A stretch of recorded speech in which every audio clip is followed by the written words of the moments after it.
tahu penderitaan seorang ibu yang tersembunyi di balik senyumannya. Di depan anak-anaknya, ibu ini selalu berusaha bahagia biar anak-anaknya tak merasakan apa yang dideritanya. Beginilah yang dialami ibu dari anak kembar ini. Ia begitu ketakutan saat sang suami melihatnya. Ya, ia istri dan ibu yang mengalami KDRT, tapi semua orang yang melihat hanya menutup mata.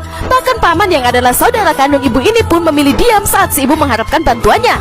Setiap hari ada saja perlakuan buruk yang ia terima.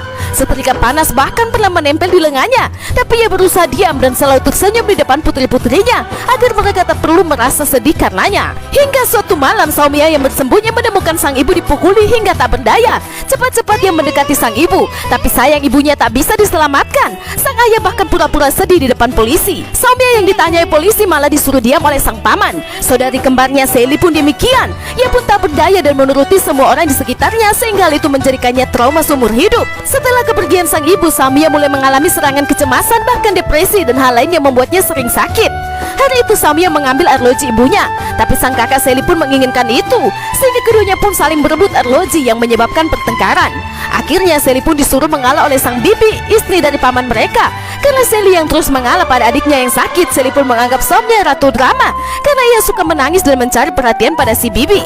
Di malam hari, Sally yang kesal menggunting rambut Saumya sehingga membuat sang adik menangis dan terjadilah pertengkaran hebat.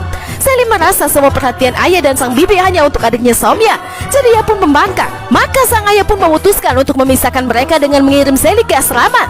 Namun hal itu membuat sang ayah frustasi dan meninggal. Hal itu pun memicu penyakit Saumya yang membuat mentalnya benar-benar jatuh. Lantas bagaimanakah kisah hidup dua saudari kembar ini?